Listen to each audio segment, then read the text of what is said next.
All right. Good morning, everyone. Welcome to our second tribally centered training series on freshwater and estuarine harmful algal bloom monitoring and our program at the water boards. My name is Anna Holder. My pronouns are she, her, and I work at the State Water Board and support our harmful algal bloom program with tribal coordination and other things.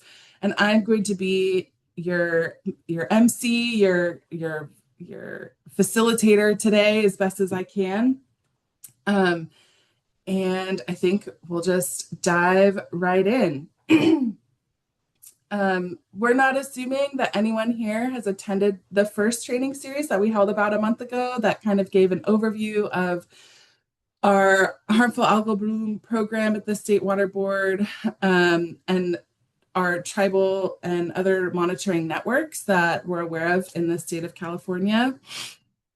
But we want to make sure everyone has the same grounding for the topics that we covered today. So we might do a quick recap of topics we covered last time. So if you were here last time, this is old news. But if you weren't, then this is a great grounding. Then I'm going to pass it off to my colleagues, Marissa and Carly, who are going to talk about the California Cyano-Harmful Algal Bloom Network and our FHAB response guidance that was developed by that network. We'll take a break. And then I'm going to pass it off to Joshua Cahill of the Yurok tribe, who's going to talk about their amazing program there and share some insights. We'll have some time for Q&A. As you can see, we've got distinct points in the agenda for Q&A, but feel free to add questions and things in the chat as they come up for you, and we'll address them as we can. And then we'll do some final logistics, talk about additional resources we have that might be of interest on this topic, and we'll close on time. As you know, we're in Zoom. When we do have a Q&A portion, feel free to raise your hand, unmute yourself, turn on your camera if that's your sort of thing. As I mentioned, when I'm not speaking, I'm going to turn my camera off today because I'm not feeling so great. So if you want to keep your camera off, I see you. That's totally fine. I don't see anyone on the phone, but if you need to switch for some reason, to mute and unmute yourself is *6, and to raise your hand is *9. We're recording this for posting publicly very shortly after this training. I'd like to get the recording up within a week. But during question discussion, sometimes we want to talk about things that we don't want to be shared publicly. So if you want us to pause the recording at any point during questions and discussion, please, we're happy to do that. Or if you leave and you're like, actually, I brought something up and I don't want that shared publicly, please let me know and I can remove it from the recording before we post it publicly. We want to be sure folks are comfortable with contributing meaningfully today. That said, just a refresher on where things are in Zoom. I know folks use a lot of different platforms for their virtual meetings, so Zoom might not be your go-to. You can click next to your name in the participants list to rename yourself. And then at the bottom bar, there's the reactions button where you can raise your hand, mute, unmute yourself, and start and stop your video and open the chat box. We like to start all of these trainings just to get a pulse check of warm people up on engaging today. So we're going to use Zoom polls. And we have one ready to go today. So the poll is I'm going to launch the poll. It's going to pop up on your screen. You'll be able to select your responses. I'll show you the questions on the slide in a second. Press submit. I'll share the results and we'll review them together. So I'm going to launch the poll now. We have some invited guests, our FHAB coordinators for swamps statewide. You're more than welcome to answer these questions if you want, or you can abstain, whatever feels right for you. So you got two questions. You might need to scroll to see them both. And we're just asking what your level of experience is with responding to harmful algal blooms. And if you do respond to harmful algal blooms or you want to in your program, who will be implementing that harmful algal bloom response? You, other team members, folks that aren't here, your colleagues, or we don't know yet, to be determined. All are totally great answers. Or maybe you're just here for knowledge sharing and you have no intention of responding to HABs, and that's totally fine too. But you want to know how it's all working. Okay. I suspect some water boards folks are not completing the poll, which is fine. I'm going to give it another 10 seconds.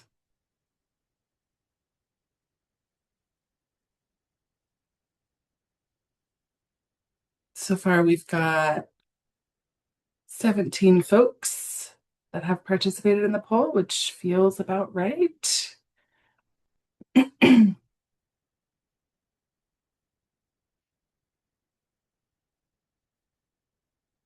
Okay, great. 70% of you have completed the poll, so I'm going to end the poll and we'll share the results. I'm going to say the results out loud so that folks that watch the recording can see them because they can't see what's on our respective screens. So what is your level of experience with responding to HABs? 19 folks completed this. A handful of folks, 3 have no experience. 37%, 7 are novice, so a little bit of experience. We've got a couple of advanced beginners with us. Some more folks, 32% have competent but irregular time in the field. That totally makes sense. And we've got 1 expert. Great. I love that. Hopefully you can share some of your expertise with us today. Who on your team will be implementing HAB response? Let's see, 12 folks said that it's either them and alone or them and other team members that are not here today. There are a couple of folks that are here representing other team members that are not here today. 21% are unsure or to be determined, which is totally great if you're just thinking about rolling up a monitoring program or response program for your tribe. And we've got 1 person that probably won't be responding to HABs, but they're here anyway, and that's great. Okay, that's awesome. We've got a mixed bag, lots of opportunity for us to learn from one another and share our expertise, which is why we try and bring this space together. So we're really glad you're all here. Okay, I get to stop talking now. I'm going to pass it over to our instructors today. We've got Carly Nilsson and Marissa Van Dyke representing the water boards, and Joshua Cahill, who's our tribal instructor for the Yurok tribe. Feel free, we could just go, maybe Josh, if you want to do a quick introduction for yourself first, and then we can go right to left. Josh, Marissa, Carly. Sure. My name is Josh Cahill. I'm the water program manager for the Yurok Tribe Environmental Department. Thanks y'all for being here. Thanks, Josh. Marissa, who are you? Hey folks, I'm Marissa Van Dyke. I'm at the State Water Resources Control Board, and I'm an environmental scientist in the same office as Anna and Carly. Okay, over to Carly. Hey there, I work alongside Marissa Van Dyke. We are the co-managers at the State Water Board for the Freshwater and Estuarine Harmful Algal Bloom Program. Awesome. Thanks, folks. All right. Carly, Marissa, who's going to give our recap from last time? I'm going to get us started. All right, so welcome everyone. Thanks for the opportunity to be able to present with that to you all. So we're going to be starting with a recap of the material from training series number 1 to help us get reacquainted with the subjects. And we'll try to be brief, but feel free to if you have any questions about this material, please add it to the chat or also for the Q&A section. All right, so Last time we provided an overview of harmful algal blooms, or HABs for short. These blooms are formed by algae, including various different algae species, and also some cyanobacteria. In California, we're most concerned of cyanobacteria that produce these harmful algal blooms. They're commonly found in lakes, reservoirs, and streams, and sometimes estuaries. So we're going to be focused on these cyanobacteria harmful algal blooms for this training. All right, so cyanobacteria, they're naturally occurring in all waterways. They're really commonly found. Notably, they created the first oxygen on Earth over 2 billion years ago. So they've had a long time to adapt to different aquatic ecosystems. And so they also formed the base of food webs to support other organisms in these environments. But then under some certain conditions, unfortunately, oftentimes with an influx of nutrients or stagnant warm water, they can become harmful by growing rapidly and forming these blooms, again, these HABs. So with this growth, they can produce potent toxins. Sometimes they can produce odorous compounds. And then with their growth in this like blooming condition, with their growth, they deplete the oxygen in the water column that can, harm other organisms, particularly fish. And so that's something that we're quite concerned about. These harmful impacts from harmful algal blooms impact people and the environment. And these impacts are categorized by the beneficial uses of water. This is a common term we use when we talk about water quality. So HABs can produce, these conditions that change the habitat of the waterway and can cause these negative impacts to other organisms, such as changing the food web, particularly when they dominate, like outcompete some beneficial algae. And they can also cause dissolved oxygen levels in the water column to drop and cause fish to die. The bloom also degrades the look of the waterway. It can also make it smell quite smelly and also, cause some toxic compounds as well. So taken all together, these impacts degrade a variety of beneficial uses ranging from recreation to drinking water, tribal uses, subsistence fishing, and aquatic life. Oh, next slide. We're just presenting these different beneficial uses of water, including drinking, eating safety, swimming, and tribal uses, and aquatic life. Next slide. So the primary routes of exposure to these harmful algal blooms are through skin contact, ingestion, and inhalation. All cyanobacteria have these dermal impacts where they can irritate the skin when they come in contact, particularly from wading, swimming, that kind of thing. And from the splashing of water, they can get harm your ear, nose, and throat to varying degree, depending on different people have different responses to these dermal irritants. Ingestion exposure can be through drinking untreated water from waterways that have smaller microscopic particles of these cyanobacteria.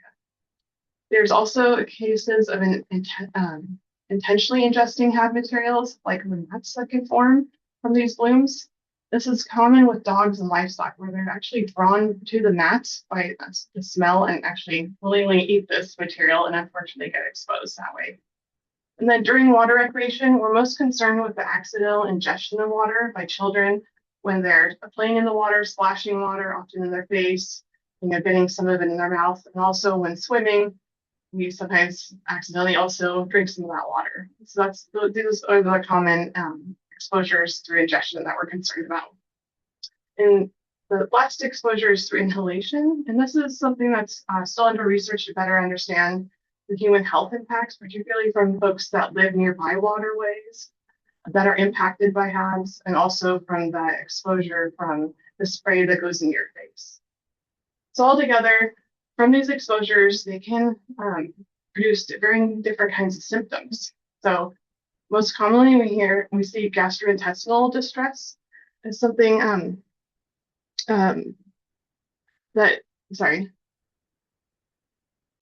So oftentimes we see folks with irritated stomachs, impacts to organs, including liver and kidney, impacts, and also neurological issues, depending on if you have any exposure to these neurological toxins that cyanobacteria can produce sometimes. And then we do see occasional causes of illness that result in death, primarily in dogs and livestock. Next slide. Okay. When it comes to HAB exposures, there's also many different ways that bloom can impact how Native peoples can be exposed to these health effects. This conceptual model was developed by the big band of Homo Indians and the Creek tribe with assistance from 2 scientists several years ago. It's a really great illustration of all those different potential impact pathways, even more than what I just described. So as noted in the slide, an individual's use of the water and exposure can be repetitive, gender assigned, and also long-term. It can also occur secondhand through the use of treated plants and animals that have been in contact with harmful algal blooms. So altogether, HABs isn't just a water quality concern, it's also a health concern for our state. Next slide. All right, so with a better understanding of the pathways of exposure and doing that recap of the subject, we're going to transition to the structured guidance to respond to HAB events and communicate those health risks. Next slide. The guidance used by the Water Board statewide for response was developed by the California Cyanobacteria Harmful Algal Bloom Network, or CCHAB for short. This network creates a collaborative space amongst interested agencies, tribes, nonprofits, other experts, and other individuals that are really interested in sharing information about this topic and discussing HAB issues and working towards addressing them statewide. All their meetings are really are open to the public, and their meeting topics are driven by public interest. So as you collaborate, you can encourage a wide range of topics to be addressed that also address needs in your own jurisdictions. They also host subcommittees that collaborate on health issues raised by the network, where they conduct research and develop products that are reviewed and adopted by the network. All right, next slide. The CCHAB network has a long history. It was established in 2010 and led by tribes. It was then later reformed as a work group under the California Water Quality Monitoring Council, which gave it a different framework to operate under. And it has leadership still today by 3 different sectors, including tribes, NGOs, and state agencies. Their quarterly meetings are an opportunity to receive updates on regional and water body specific monitoring for HABs, learn where these hotspots of HABs are being located, and also, again, work towards addressing HABs. So if you're interested in joining this network or just listening to what their announcements are for opportunities, please sign up for their listserv. We have a link there on the slide. All right, next slide. Just gonna recap a little timeline as to how we got where we are today. So as mentioned, the network was established in 2010. Some years later, actually 6 years later, they developed the HAB voluntary response guidance that's still followed today by many agencies.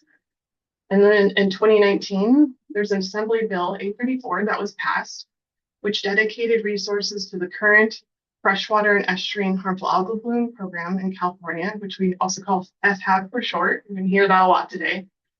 The water boards received 5 staff and funding, and the Department of Fish and Wildlife received 1 staff. And then this staff was onboarded a couple of years later after the assembly passed, and this FHAB program continues to implement the CCHAB's response guidance. All right, next slide. All right, now without further ado, let's dive into this CCHAB network's response guidance and get familiar with it. The guidance is laid out in 8 steps. And as a guide, we're going to be showing those steps outlined on each slide on the left-hand panel, and I'll highlight which step we're in as we go through. And the California HABs portal, which is a link down there at the bottom of the slide, goes to a centralized website for California to house all the materials to address HABs that are produced by the CCHAB network and other participating state agencies. And these, there's many different resources to support implementing this 8-step process. All right, next slide. All right. Okay, step 1. We recommend surveillance of water bodies of interest to monitor their condition. both before you suspect a bloom and before the recreation season. So surveillance is prioritized to inspect areas of high recreation. Many waterways are quite large, especially these lakes and reservoirs with many different access points, or streams, again, can flow for a great length. So we recommend inspecting areas, again, where we know that there's recreation happening, including beaches, boat launches, picnic areas, and also popular open water areas that are expected accessed by watercraft, so like kayaks and also boats. We have library and resources to help support this surveillance, including visual guides for training the staff that are going to be on site doing these doing these inspections. We also have a guide to help protect those staff from those potential exposure routes as they're monitoring these harmful algal blooms, and also a guidance on how to determine these most appropriate sites to surveil when you've got a lot of area to cover. To help educate the public, there are also general awareness signs that have been pre-made for this topic, and they are available to post at water bodies, particularly at access points for recreation, year-round or just as necessary. Next slide. All right, now we're going to get into step 2. As you surveil a site and observe a suspected bloom, or also even learn of a suspected illness that might be related to the exposure to HABs in the water, we recommend folks submit an online bloom report form. This form collects a minimum set of information, just a few different fields, and it takes a few minutes to complete. Particularly what we're looking for, just at minimum, is the location of this bloom or the suspected bloom or illness. And you can use on the mapping tool on the report form to help you guide us to the location, to provide the latitude and longitude, and also to provide the water body name. There's also optional information that you can share in the report form, also to share the submitter's personal information, so particularly the contact information, to allow us to follow up and communicate back and forth to be able to learn a little bit more about particularly any relevant illness, or also you can also upload photos or other files with this report form about that site. And this information is really helpful, and we recommend sharing this personal information so that we can follow up, confirm that we received the report, and also ask if you have any additional insights or to help inform our appropriate response in this area. So with that, submitting this form, it triggers our water board's internal response process to coordinate with local entities to respond to this report. And we're going to go over that in a little bit more detail so you have an understanding of how we're going to be communicating with multiple different entities and also you perhaps you submit this report. Next slide. Great, so this is this diagram about our internal response process for the following step. And it begins with that report that we just spoke about, and that's on the diagram in the upper left-hand side. So we often receive this process with the reports through that reporting form, and we also get reports through many different mechanisms, including phone calls and also emails, just depending on how different entities feel comfortable reaching out to us. And as mentioned, water board staff specifically are FHAB program coordinators, which you'll meet today, as Anna said. We'll review the report, we verify the details, and initiate the response process. And this response can include following up with the reporting party or that submitter of that form to get the additional information. And the FHAB coordinators will also follow up with appropriate county personnel that represent the area of the water body, also the managers of the waterway and associated tribes, to learn of the on-the-ground conditions and to coordinate the appropriate next steps to address the potential HAB. And these next steps include sample collection to determine toxin concentrations, really characterize that potential harm from the bloom, and then inform the appropriate public health advisory signage. And then through this process, we recommend continued monitoring during the duration of the bloom to inform if any advisory signage should be changed depending on the severity of the bloom increasing or perhaps decreasing, and then monitoring to inform when the posting of the advisory signs can come down because the HAB dissipates. I'll provide some more details about each of these steps as we move through the slides. particularly also about how we respond to HAB-related illnesses in a moment. Next slide. All right, so I shared with you the process for this local coordination on the previous slide. And here we want to highlight the entities we coordinate with and the information we share during the response to help inform, again, what monitoring is necessary and what public signage is appropriate. So we have a list of many different entities that we will communicate with. And also, as you can see, we use photos and environmental data. It's very heavily relied on this coordination process. And in the coordination, the data and information sharing goes both ways, with the water board sharing what information we have, and then the coordinating partners often share any relevant information that they have back with us during the duration of this bloom and that response process. We really strive for this to be a collaborative process and have gained many partners along the way through this response. Next slide. All right, and in the response protocols diagram, we highlighted that we received HAB-related illness reports, and those initiate a separate investigation pathway that we're just going to give a brief highlight on right now. So this illness investigation process involves an interagency HAB-related work group consisting of staff from several different state agencies, including the water boards that we're speaking from today. Also includes the Department of Fish and Wildlife, the Office of Environmental Health Hazard and Assessment, depicted there in that OEHHA acronym, and the Department of Public Health. The work group notifies counties, managers of waterways, and associated tribes as we're notified of this potential illness. And then we sometimes request them to perform some environmental monitoring to support the investigation. Then the work group performs the illness investigation and coordinates again with those local entities. And when a report is confirmed with that it is HAB associated, so it moves from suspected to being likely or confirmed to be HAB associated, then it's submitted to the CDC to their national tracking database. And this tracking information really helps raise awareness of this public health concern and helps us work towards preventing additional exposures. So in our next training series, we're going to go over the groups that are involved in public health communication and coordination in much more detail and go over some of those illness investigation essentials. So we welcome you to sign up for the March 26th event. Next slide. All right. So you've heard us mention FHAB coordinators earlier in this presentation now several times.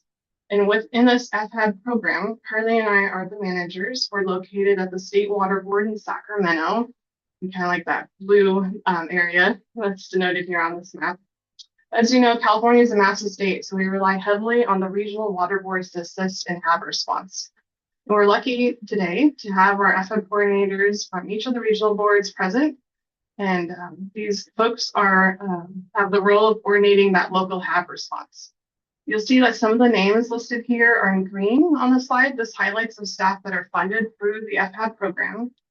And the other 6 regional boards have volunteer staff to assist us in this effort, which we're really grateful for.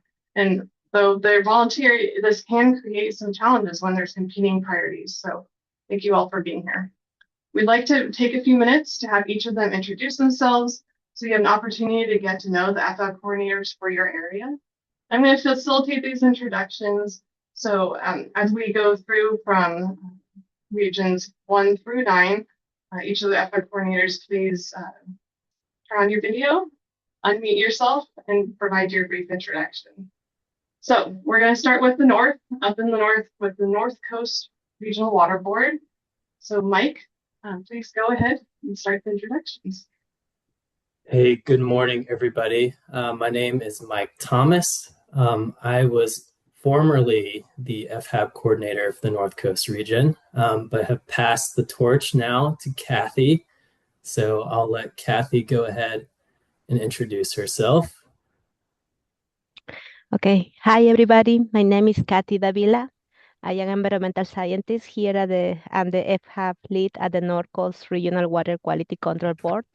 And thank you for being here. And as Mike has said, I'm working with him to lead this program. Thank you.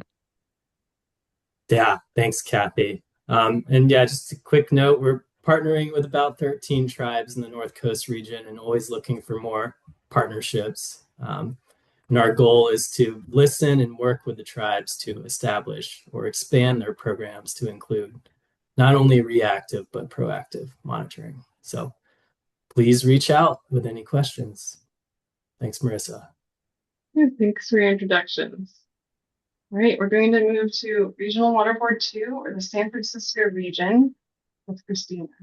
Hey, yeah, my name's Christina Yoshida. Nice to meet you all. I'm the Region 2 FHAB coordinator.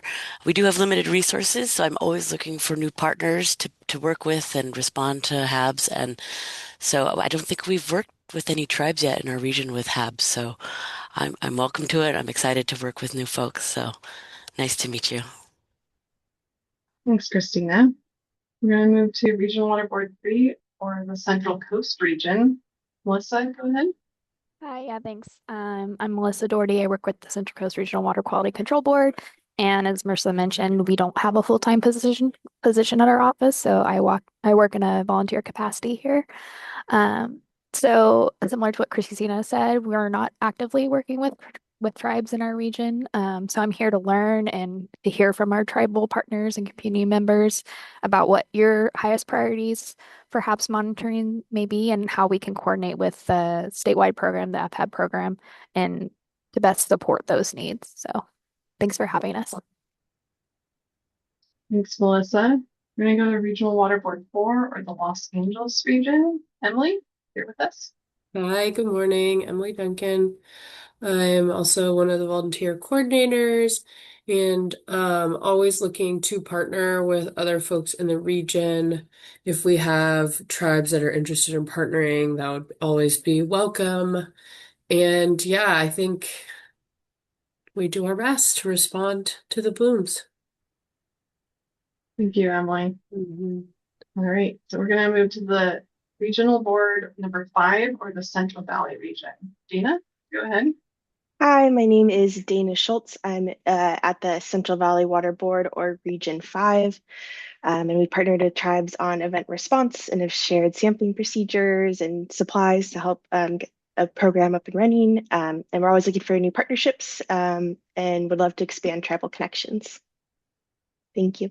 Yeah, thanks, Dana. All right, we're going to go to Regional Board 6, for the Lahontan region. Sabrina, go ahead. Good morning. I'm Sabrina Rice. I work for the Lahontan Water Quality Control Board, or Region 6, so kind of the Eastern Sierras. I'm also looking to expand monitoring with tribes. We reached out with assistance from our tribal coordinator last year to see if any would be interested in just expanding monitoring in water bodies that, any tribes are interested in or on your reservations. And yeah, so if anybody would like to work with me, please reach out. Thanks, Sabrina. I'm going to move to Regional Board 7, the Colorado River region. Jeff, go ahead. I don't think Jeff was wasn't able to today. join us. All right. Well, Jeff Durossi is the coordinator and also the MV monitoring coordinator for the Colorado River region. We'll move on to Regional Board 8. That's the Santa Ana region. Kirk, you're with us? I saw him log in earlier. We might have lost him. All right, so Kirk Larkin has been with us for a number of years as the FHAB coordinator, as really big proponent of doing out sampling and also sharing what he knows in the sampling kits with any potential partners. Again, another good region to reach out to if you're interested in partnering. We'll move to Regional Board 9 and the San Diego region with Carrie. Hi, good morning, everyone. I'm Carrie Kowalski with the San Diego region, and we are always happy to add more partnerships. So far, we've worked with the VA House Tribal Government, and luckily it wasn't a HAB's response that it was an emergency, but we included them in our pre-holiday study, which you may hear a little bit about or have already from Marissa and Carly. But what worked really well was for us to do initial sampling and show the protocols to the tribal folks in their environmental sections, and then hand off, all the supplies and let them do it themselves. So that's always an option for like a mini training, if you will, hands-on. So thank you. Yeah, really appreciate all these examples of opportunities to collaborate, also ones that have produced some beneficial partnerships. All right, so this concludes our introductions to our regional HAB coordinators. Thank you everyone for attending and introducing yourself. And just to continue with this information and the steps of the response process, I'm going to hand it off to Carly. She's going to go into step number 4, field screening.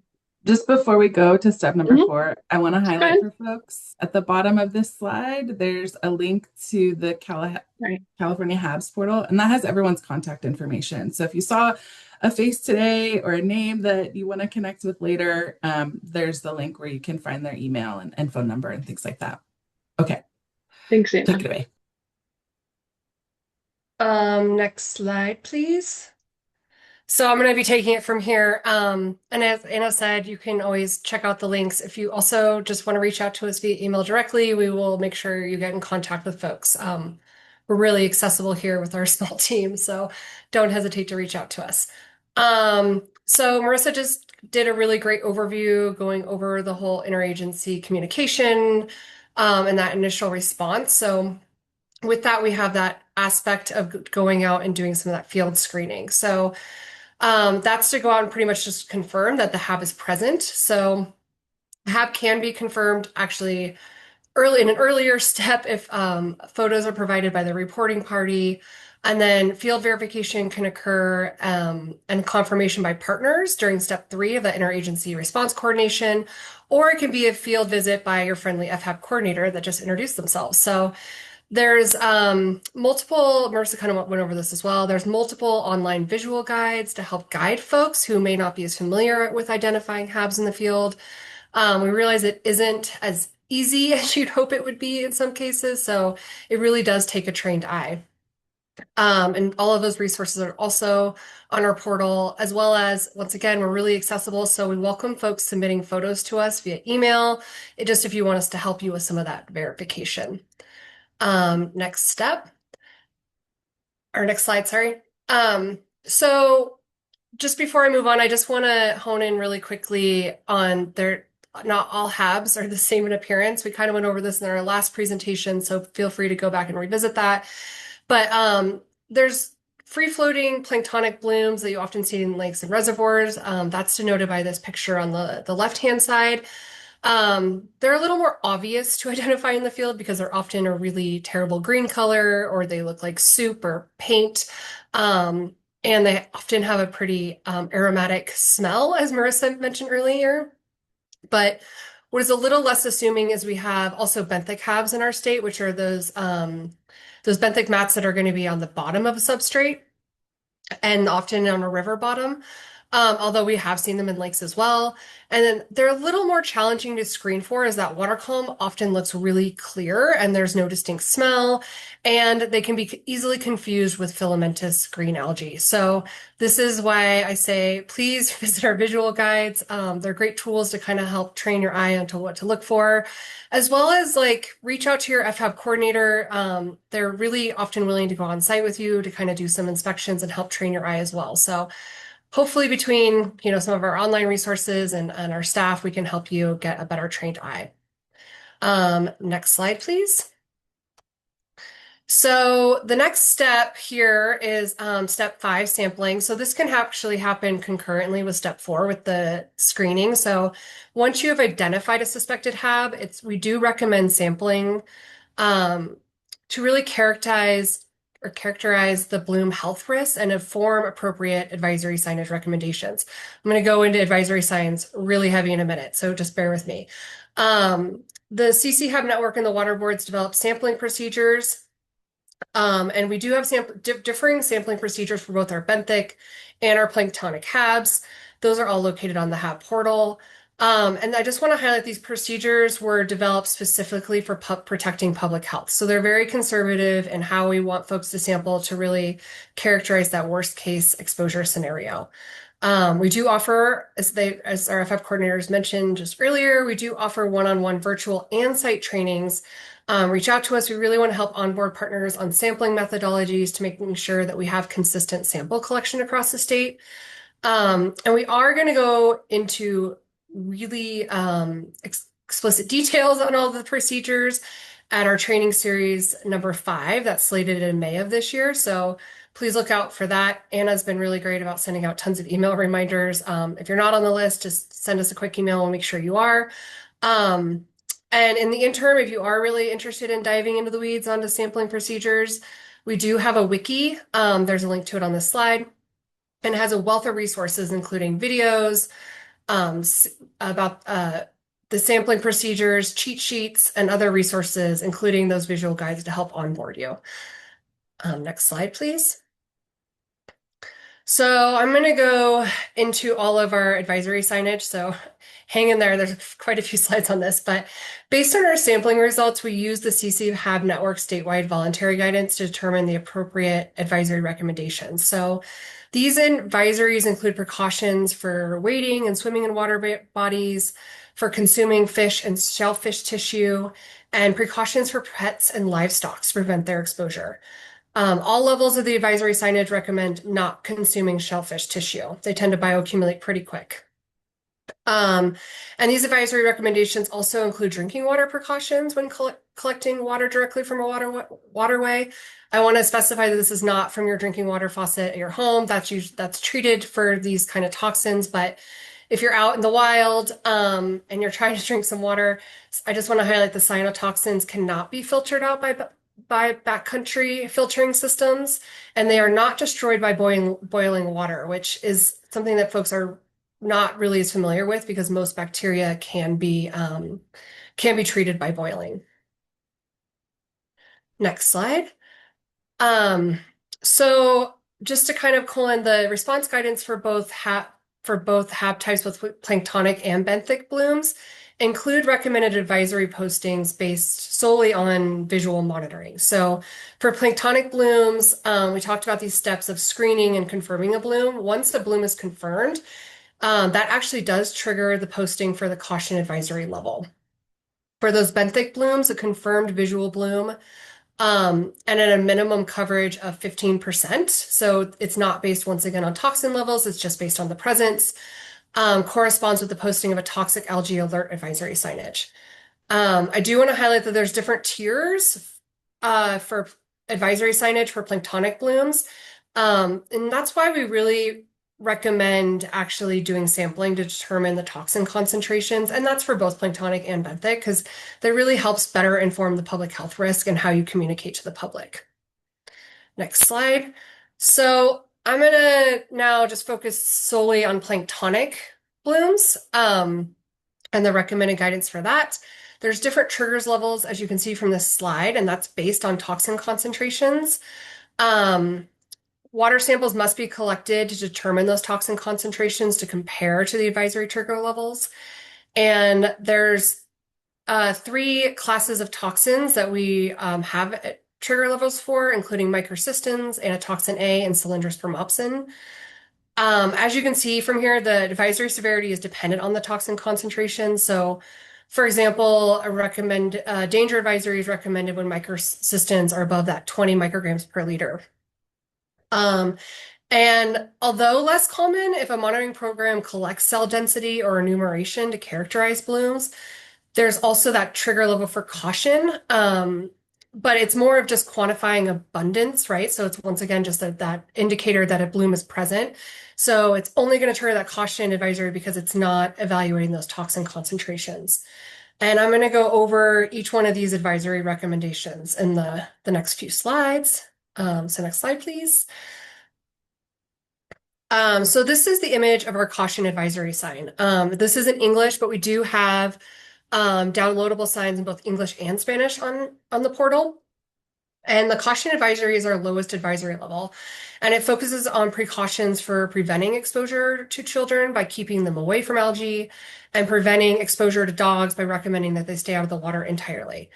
I want to highlight that this level recommends staying away from the areas of discolored water, but it does not discourage water contact. So you can recreate in that water body. We just recommend that you stay away from any discolored water. And then HABs at this level are often patchy, so oftentimes you can avoid actual contact. Next slide, please.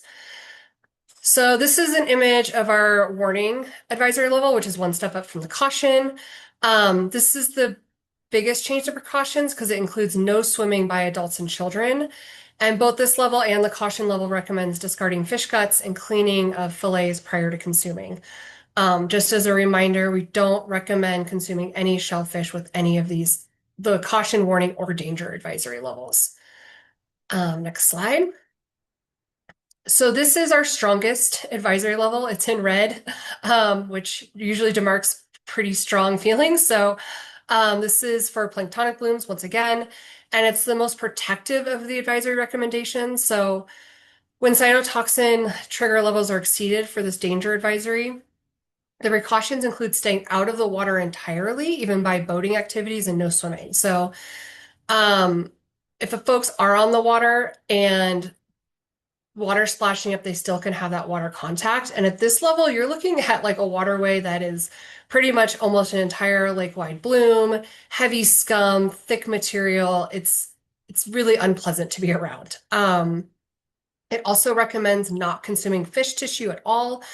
And just to reiterate with all of these advisory signages, we recommend that they be placed at the water body itself, especially at known recreational areas where folks are going to be having like beaches or piers or docks where folks are going to be going and accessing the water. And then we also publish the advisory signage recommendation onto a public map on our HAB portal, just so we can have consistent messaging for the public, and they have a couple different ways to access that information. Next slide, please. So I just talked about all the planktonic signage, and hopefully folks are kind of following and tracking with that, but we actually have different guidance specific for benthic blooms. And I mentioned earlier that there is some quintessential differences between these planktonic and benthic blooms, hence having different signage, because we recommend different recommendations. So we have a two-tiered approach for these advisories, unlike the planktonic guidance. Benthic HABs are a little bit different because they're known to have neurological toxins a little bit more than those planktonic blooms. So we have a really conservative approach in how we provide that recommended guidance. And the approach focuses on spatial coverage of benthic mats, the cytotoxins in those mats, or for passive samplers. This is the first time I've kind of mentioned passive samplers. So we will be discussing more on that in the May training, but if you have questions on how to use passive samplers for monitoring for cyanobacteria and cyanotoxins, well, specifically cyanotoxins, please feel free to ask us a little bit more about that in the Q&A. Next slide. So as mentioned, two tiers for benthic signage recommendations. The check for algae, which is our kind of teal color sign, is more of a general awareness. So this sign can be recommended when toxins are not detected in the sample and or coverage of benthic mats is less than that 15%. And also if the spat concentrations are pretty low. That's, as I said, this passive samplers is more of just a screening mechanism. So if you're really low toxins that's passing through over a week, then we don't think that there's a huge threat to public health. But if toxins are present in the mat material, then we recommend toxic algae alert signage is recommended, as well as if that percent coverage goes up or those fat concentrations for toxins goes up as well. I'm going to go over the signage recommendations in a lot more detail in the next two slides, so bear with me. Next slide. So I just mentioned that this teal signage is our general awareness signage. It's recommended for areas that may have had known benthic algal blooms historically, but they haven't had any current monitoring this year, or they may not be monitoring it very frequently, and they have concerns about benthic mats. So it's just a good way to like have folks be aware that this could be present, or if you've never monitored there and you have no idea if benthic mats exist, Some folks are really conservative and prefer to have this signage up just so folks are aware and they can make informed decisions. The sign is bilingual. It does have a cool QR code at the bottom. So if folks do have cell phone service, they can actually click on that or use the QR code and they can find out a ton more on visual guides. Because there's these pictures on the bottom, but we have a much more robust visual guides of different things to look for, as well as FAQs, like frequently asked questions, how to protect your pets, a whole bunch of slew of information. It does recommend that people, including children, stay away from any mat material and restrict dog access if they see it. But I just want to highlight that it does highlight that toxic algal mats may be present. It doesn't actually specify that they are. Next slide, please. So this is our more severe signage for benthic mats. It's our toxic algae alert signage. And so we recommend this be posted when toxins are detected in the algal mats and or the spatial coverage is over 15%.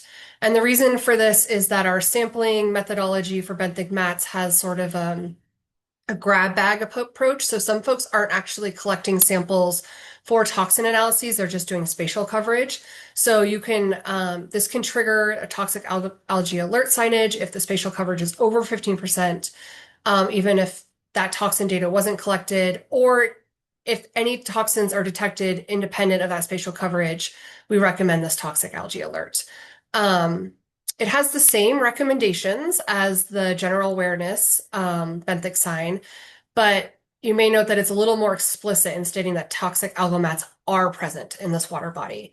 And so we make it yellow so that it's more prevalent for folks and that they're really going to be drawn to this sign to really read more.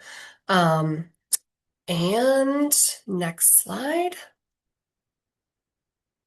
Okay, so I went over a lot of information on advisory signage, and we have a host of resources on our portal that help guide folks as a flow chart as to like what recommendations we would recommend based on the sampling you're doing. So feel free to look at our portal. You can always reach out to us. Our FHAB coordinators are amazing about providing recommendations based on data that's collected by partners. So we are a resource for you. I just can't reiterate that enough. But now that signs are posted, we've done step 6. They're on the ground. The public has been made aware of these advisory recommendations. What do you do now? The CCHAB network response guidance recommends follow-up monitoring on a bi-weekly schedule to visually monitor and collect samples for analysis.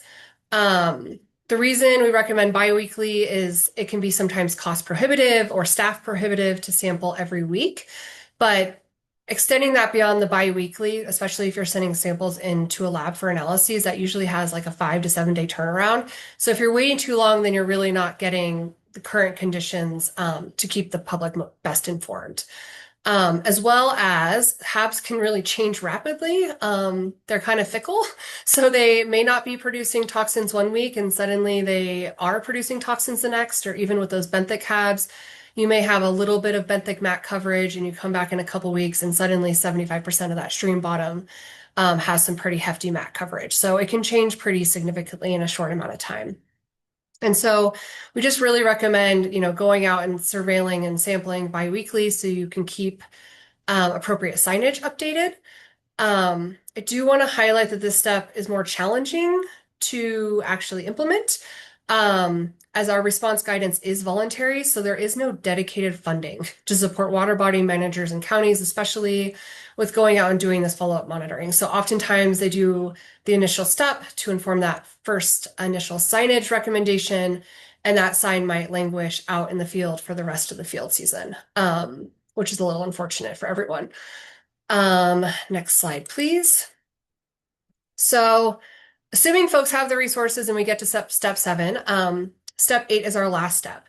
So if follow-up monitoring is occurring, deposting is recommended after a minimum of 2 consecutive samples below the advisory thresholds.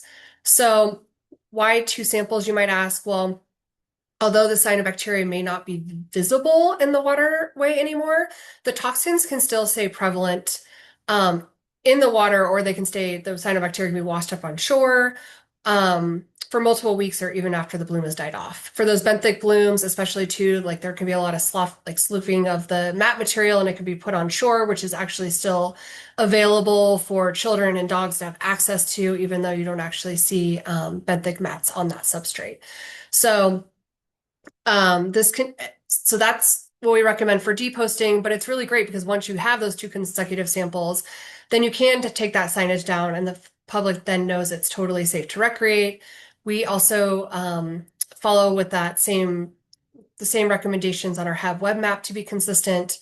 So although you've finished step 8 and you've done all of your sampling and all the surveillance, we recommend you actually move back to step 1 after you depost, just to keep eyes on the ground and make sure conditions don't change, especially during that recreational season and the height of bloom season when the temperatures are warm and there's a lot of ripe conditions for those HABs to grow. Next slide, please. So I kind of have touched on this a little bit, but the statewide guidance from CCHAB network is voluntary. So participation in the response process is also voluntary. So many county health departments and environmental departments and park management agencies and water body managers, they often have limited or no funding to implement the HAB monitoring and response. So this causes the lack of follow-up monitoring, as I mentioned, and then sometimes a lack of physical posting on the ground at recreational sites. I want to highlight that the FHAB program, we do have some dedicated annual funding provided by our legislation to support incident response. And so we try to cover most initial incident response monitoring across the state to inform that initial advisory signage. As I said before, it's really important to have that toxin data to inform the severity of the signage. However, we do have pretty limited funding. It's like we have $500,000 a year for our lab budget, and samples can run up to $1,200 to $1,300 a sample. So we do have limited funding for that follow-up monitoring. We do try to focus on that follow-up monitoring on the high recreational areas and really in coordination with partners that are willing to monitor, right? Our FHAB coordinators just mentioned that a lot of them are voluntary. So we really try to leverage those partnerships of folks that are on the ground and willing to help monitor for us. The Water Board's FHAB program also has capacity to provide that physical signage, but we don't really have any authority to require posting on the ground, which is hence providing those advisory recommendations on our web-based HAB map, just as another repository for folks to go to get updated information and make sure that it's reliable across the state. Next slide. So I think we're at the end of our first module. So I think we open the door to questions. I'll let Anna do her thing. Thanks, Carly and Marissa. That was awesome. And we do have a question in the chat. Just to confirm, if we see something that visually appears to be a HAB, there's no knowing whether it's actually considered toxic without testing it. Is that right? That is correct. So we have seen some pretty dense cyanobacteria blooms in California. They don't always produce toxins. That being the case too, they can also not be producing toxins and then later on in the season have better conditions to start actually producing those toxins. So they, as I mentioned before, they can be a little fickle. Yeah, so further, when you, thanks for the question. So when you see like that you have visually a HAB present at your recreation site, that's why like if you look at the tiered advisory framework, depending on if you're seeing like planktonic or benthic, there are options for planktonic, the lowest advisory level is caution advisory based off of that visual confirmation of the harmful algal bloom. So then you can post that lowest advisory level that has information to protect children and dogs and provide a little bit more information about like fish and shellfish. And then for benthic blooms, there's also that if you are concerned and you're working towards getting toxin testing, or you're in contact with what other further recommendations there are to take those next steps, there is the opportunity to post a general awareness sign. Those are like educational signs that there might be a problem there.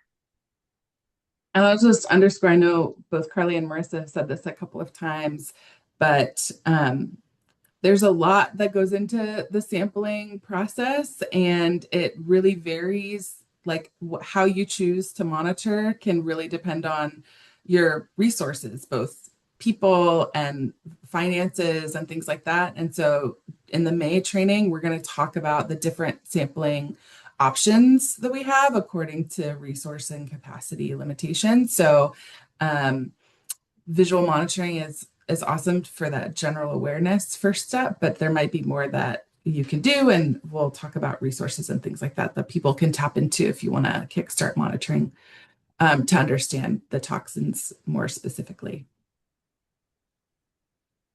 Any other questions?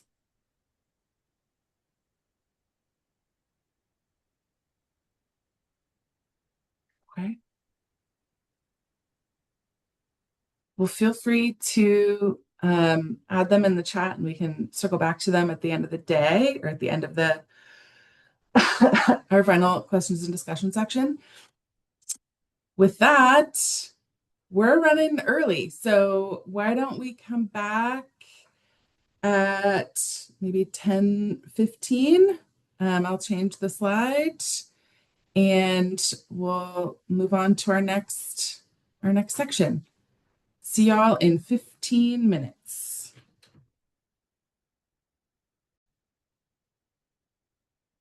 Welcome back, everyone. I hope you had a wonderful break. Please give us a reaction, a thumbs up, spaceship, whatever you want, just to let us know you're back. And then since we are running a little bit early, did any questions come up for folks over the break that they wanted to elevate now before we pass it off to Josh?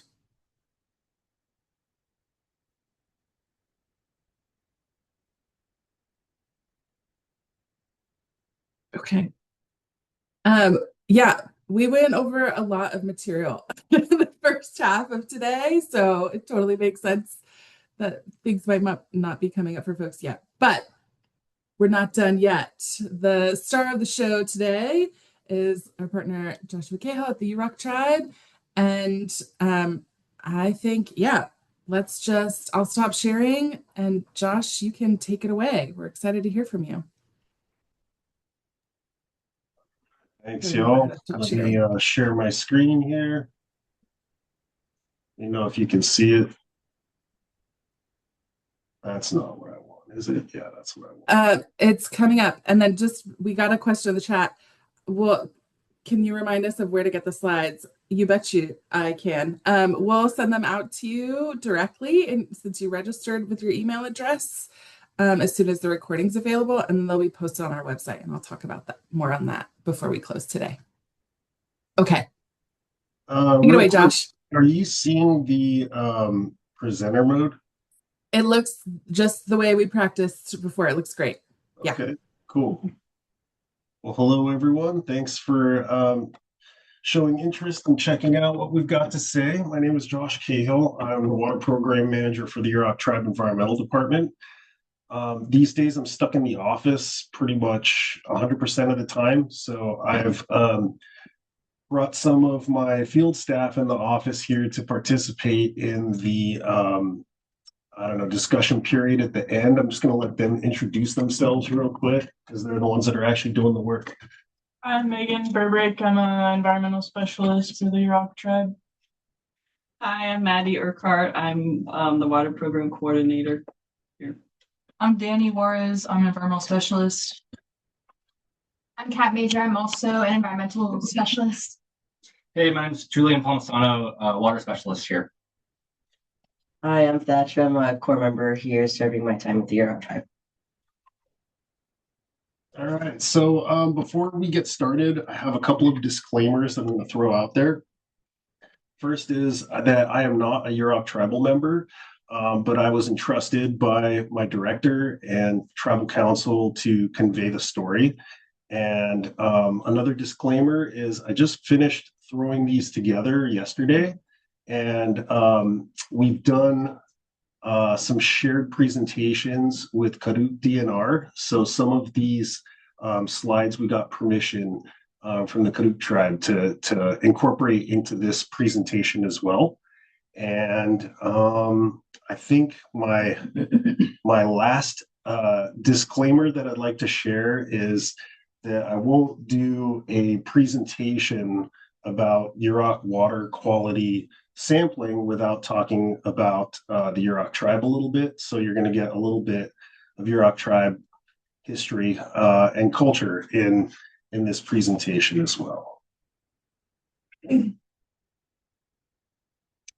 So for those of you that are not familiar with where the Klamath River is, the Klamath River Basin, the pane on the left with the inset map shows you where in Northern California and Southern Oregon the tribe is located. I'm not sure if you guys can see my cursor. Cool. There's this lower section of the river right at the confluence with the ocean that's outlined in gray. That is the current day Yurok Indian Reservation. It's constrained to 1 mile on either side of the Klamath River for the lower 44 miles. And on this right pane, we've still got that gray area depicting the location of the reservation, but this red outline here is ancestral territory. And one of the things that I want to point out is that the Klamath River is the central nucleus for Yurok life, culture, identity, sustenance, and health of the people. So this slide kind of illustrates tribal interactions with the surrounding environment today that has been utilized for time immemorial, and in turn, the Yurok tribe has stewarded the land that they depend on. If you look at this little girl on the right, there's alder bark, shells, bone, and bear grass like basket cap, like you see on the left here. There's a young man with a traditional eel hook that's catching a lamprey down at the mouth, fish being cooked on the beach, redwood dugout canoes, and a whole plethora of terrestrial foods in the basin as well, such as mushrooms and acorns. It's both traditional as well as current Yurok everyday life. And part of that is because I have a coworker that likes to say that the Klamath River is the grocery store on the reservation. The closest grocery store is in Crescent City, which is about 30 miles north of the city of Klamath. And the 101 highway is slipping into the ocean at that spot. So there are times where there's road closures, and people, if they wanted to go to Safeway, they would have to drive about an hour. And so in the 1800s, with European contact and colonization, there were a lot of deleterious impacts to the river. I've got the dams up here on the slide. These are 2 of the 4 hydroelectric dams that were removed in 2024. On the left is Iron Gate Dam, and on the right is Kopko 1. The other land and water management practices that have impacted the river and the people include water withdrawals.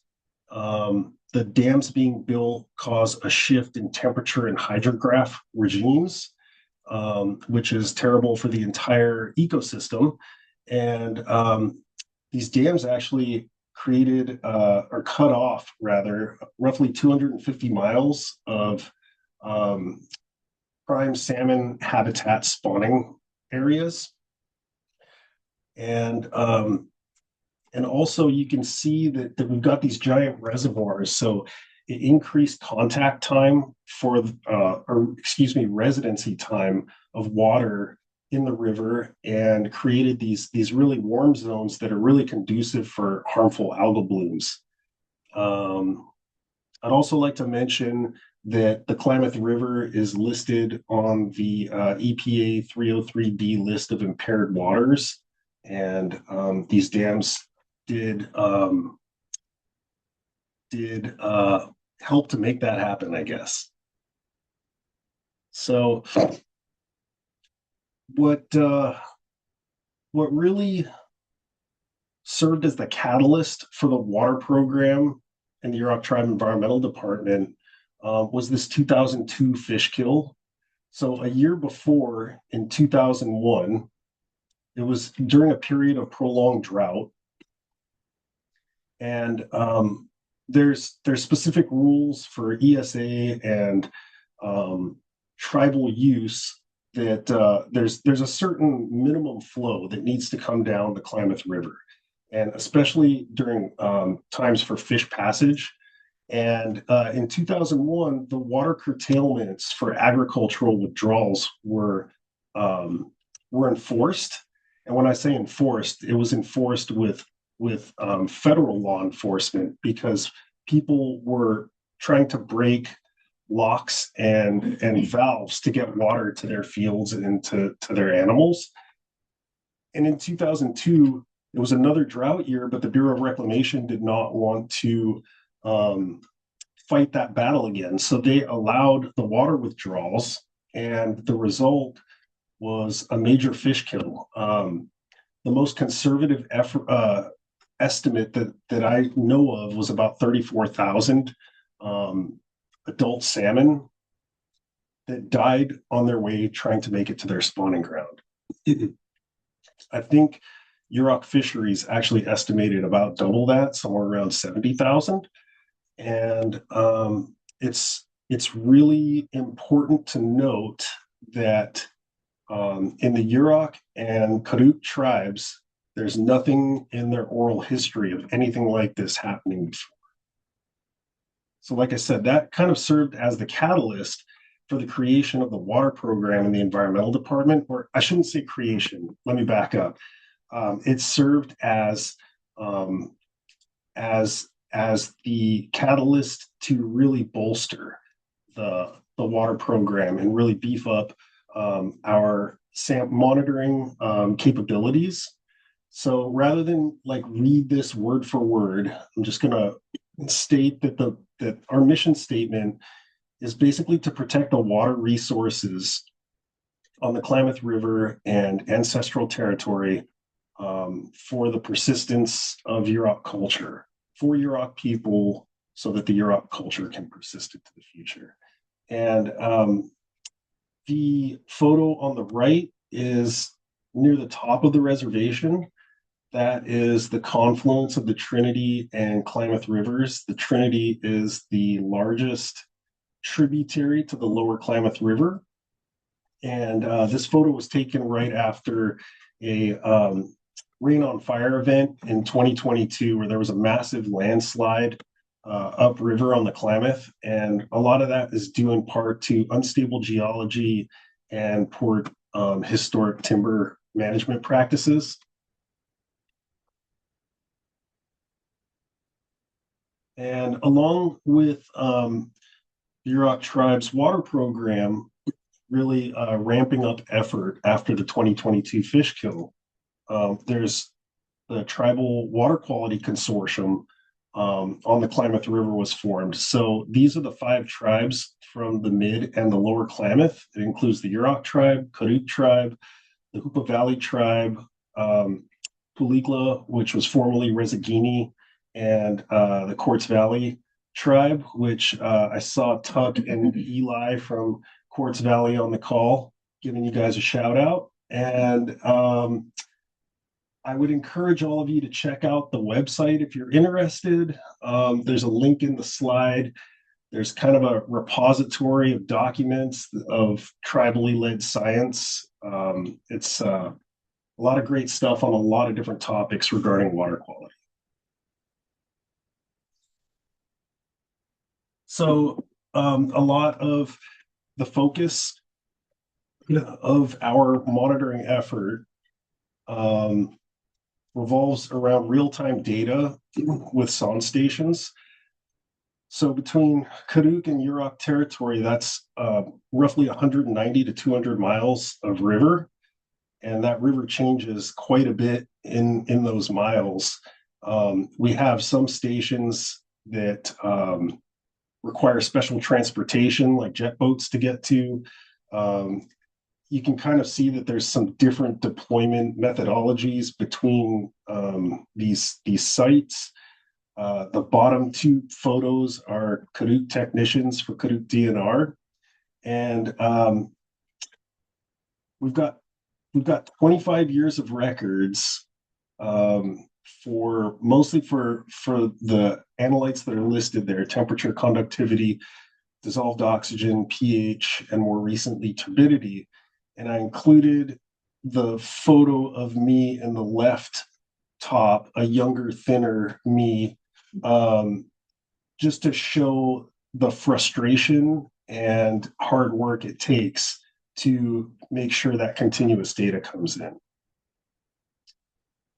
Another thing that we work on is grab sampling. Again, some of the sites are our monitoring stations we have to boat into. There's a lot of hiking involved, but also depending on what analytes we are sampling for, there can be different grab sample methodologies like Van Dorn samplers and shore grabs versus churn splitters. Yeah, the left two top pictures are Karuk field staff, and the right two are Yurok. Other things that our office works on is hydrology and wetlands work. Much of it revolves around taking stream flow and stage measurements, but we do some sediment transport studies.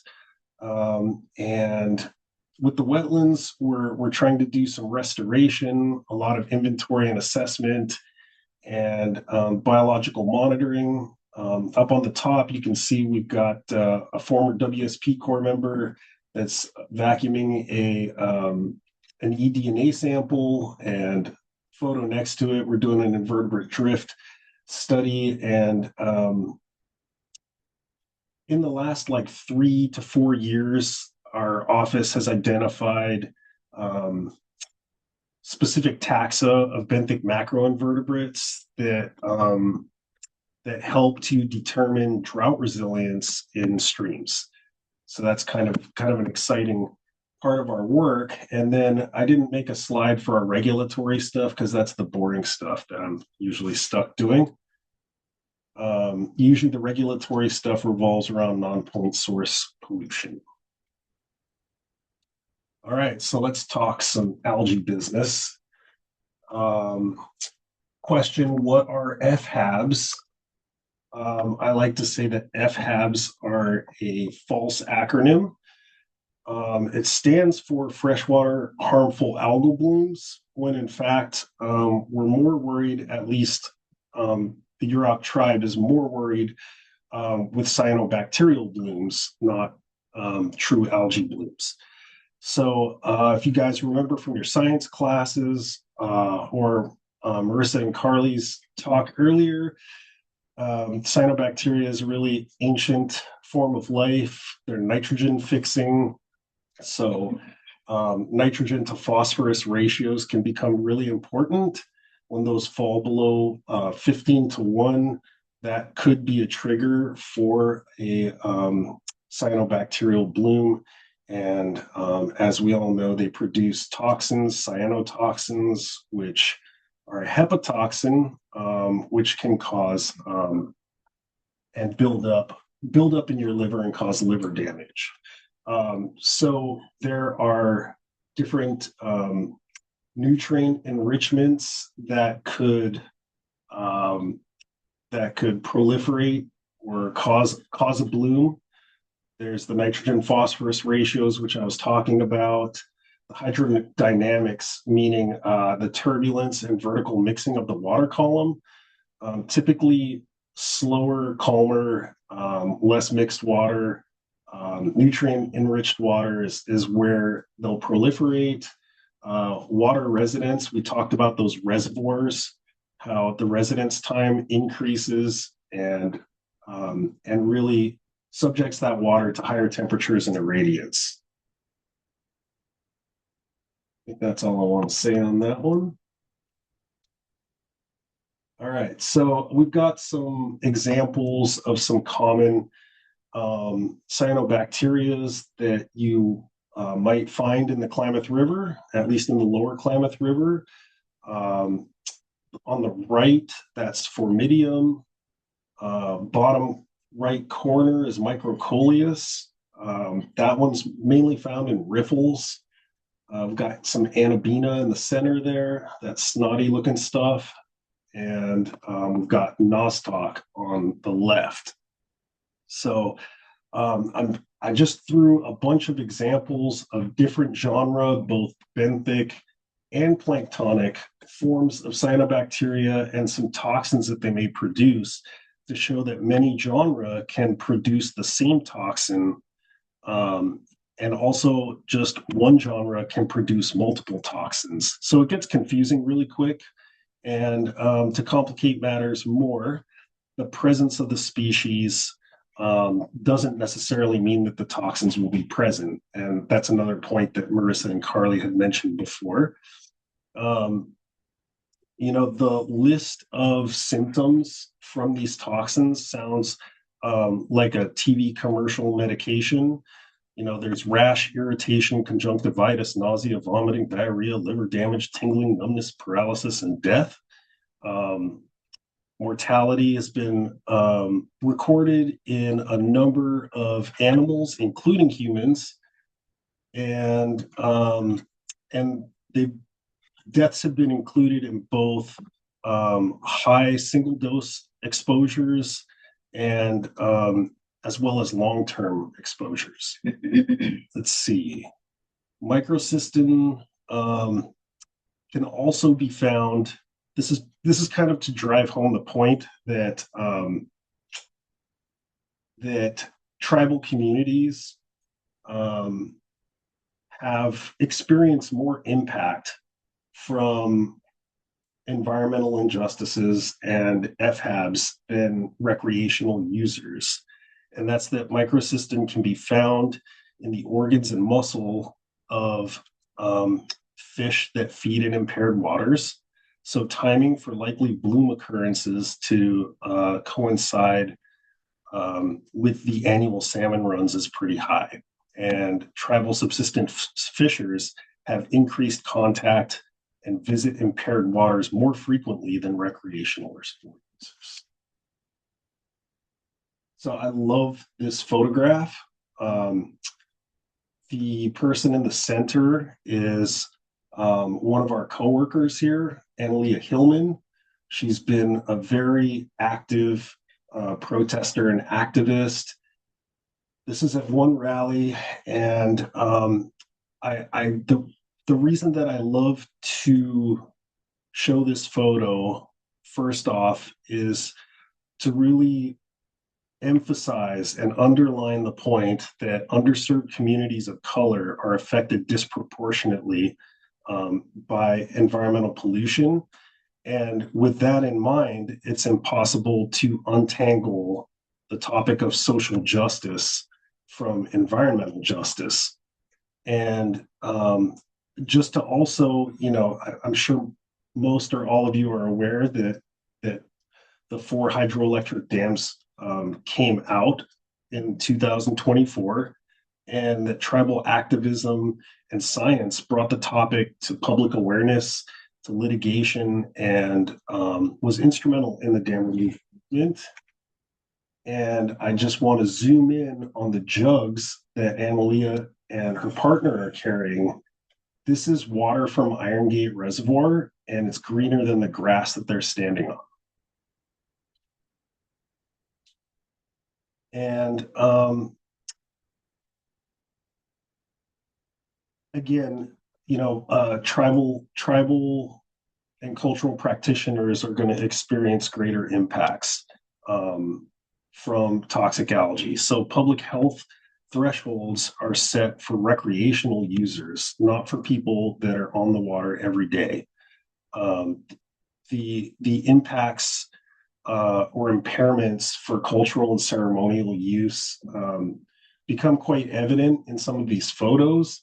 This photo on the left, I love this photo. I think a lot of you have probably already seen it in the media before, but the man holding the traditional dip net is Ron Reed. He's a cultural practitioner and a Karuk fisheries biologist fishing at Ishipishi Falls. That's a sacred place for the Karuk tribe.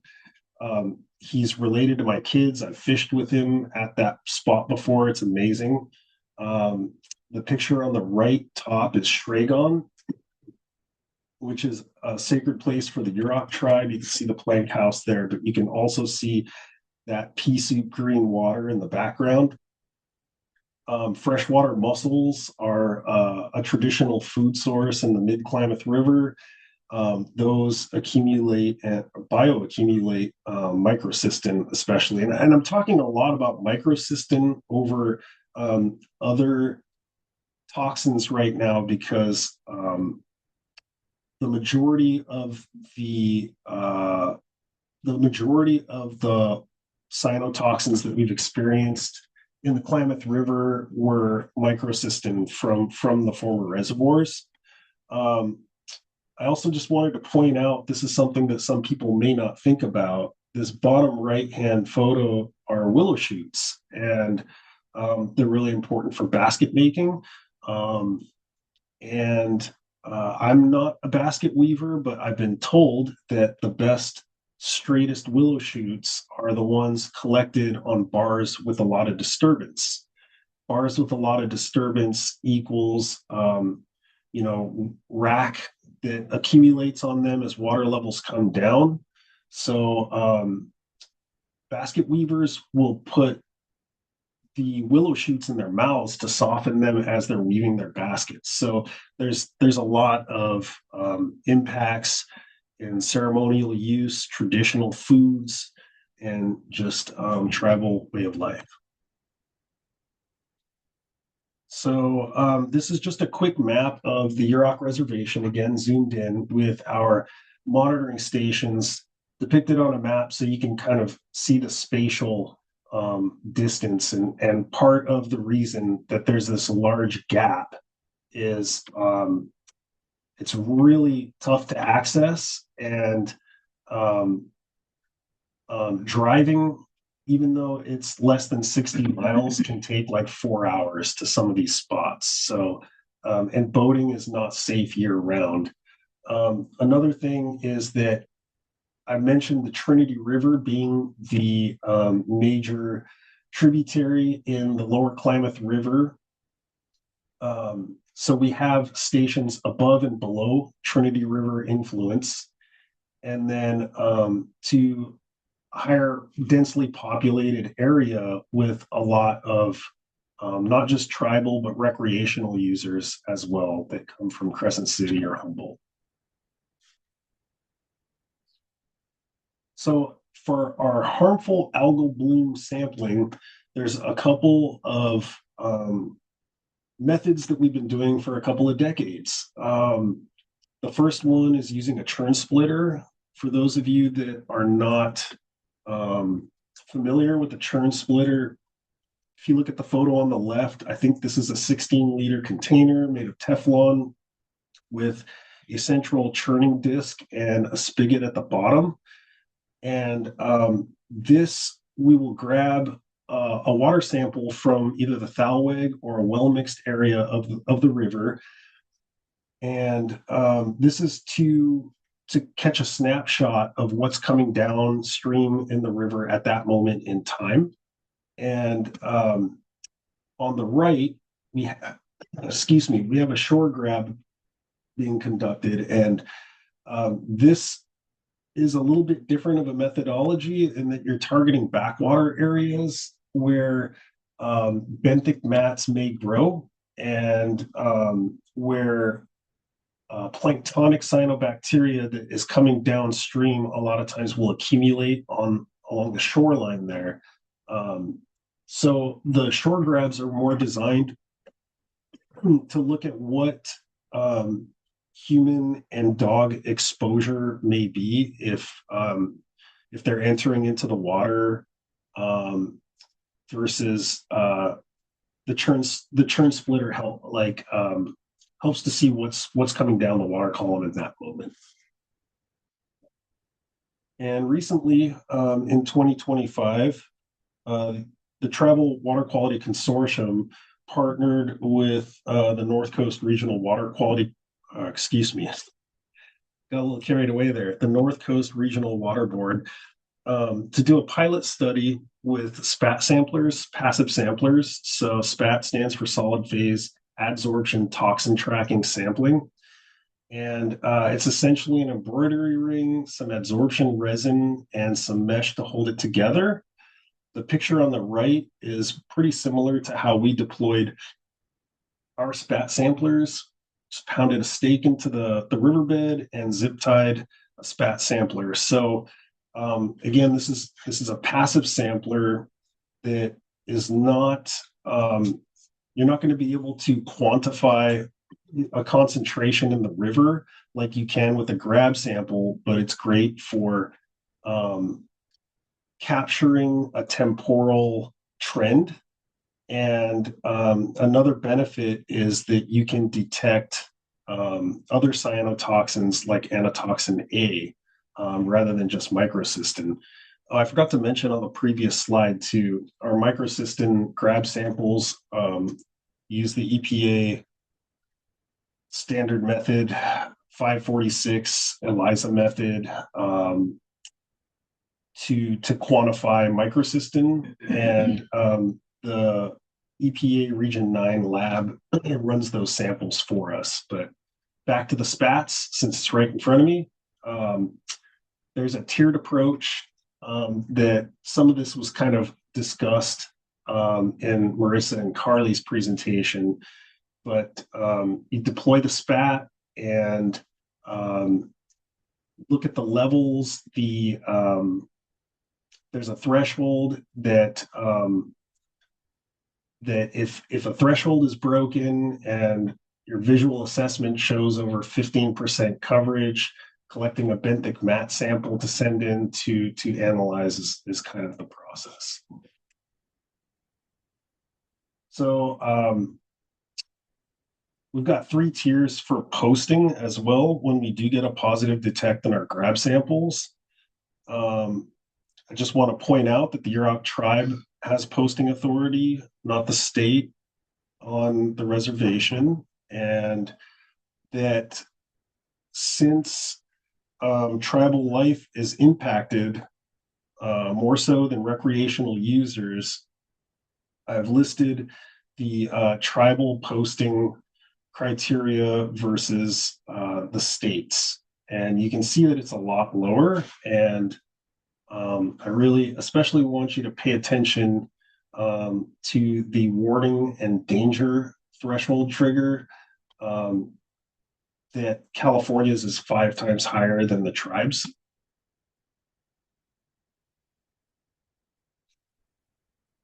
All right, and so ignore the top box plot for a minute and just look at this lower box plot and notice that the y-axis is on a logarithmic scale. In other words, each major tick mark is 10 times greater than the last. This is an old data set. It's from 2008, and these are primarily reservoir grab samples. And I just want to point out that in the highest months in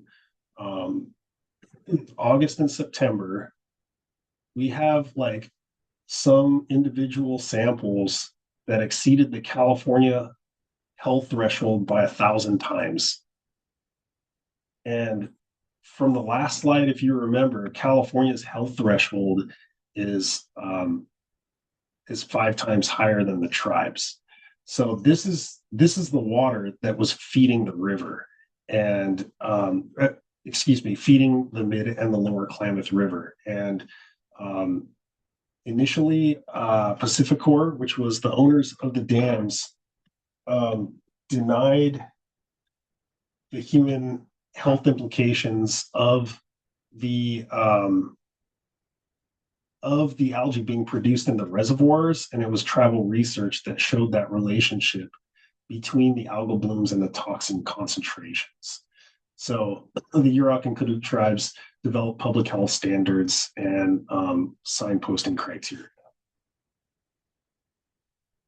And I don't know which of the Klamath reservoirs this photo was taken in. I suspect it's Iron Gate, but this is not a location that I'd want to take a family vacation to. So in 2024, the last of the dams came out. This is the part where I pause for everybody to clap. Okay, and so with the dams coming out, this returned over 250 miles of river and tributary habitat back to like a free-flowing fluvial type of habitat. And the environmental response has been great, and our water sampling results have really depicted that as far as HABs go. So this is my mic drop slide. The light blue data points are an average from 2005 to 2023. And these error bars represent standard error, not variance in the data. So this graph would look a lot messier if the error bars represented variance.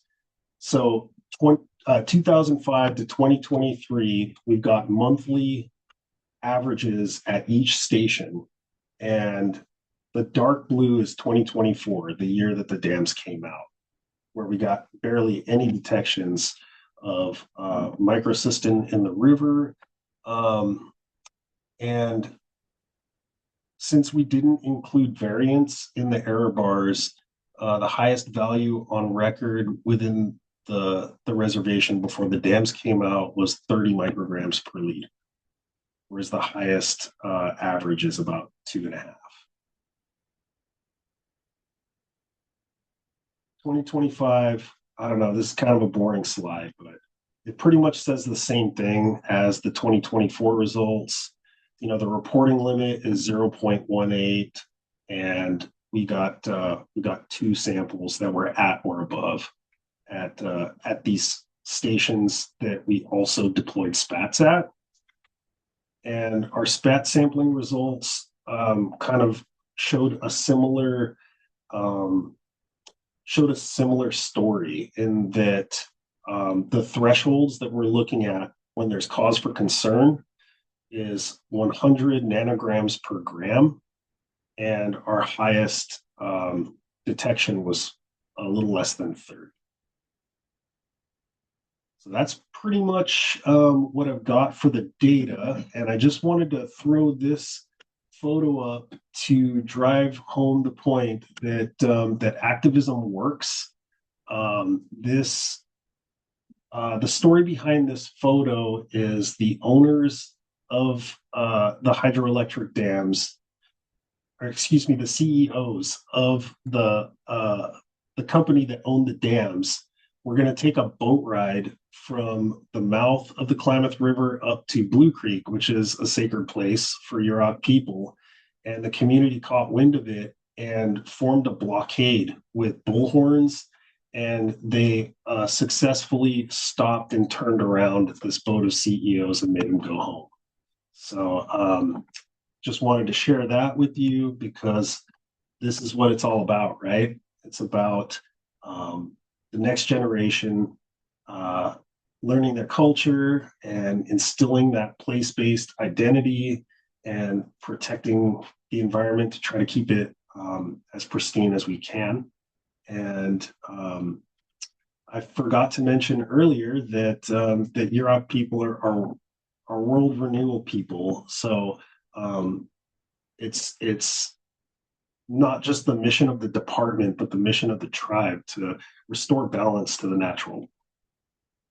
With that, I'm going to say walk lao. Thanks for your attention, and open it up to any questions.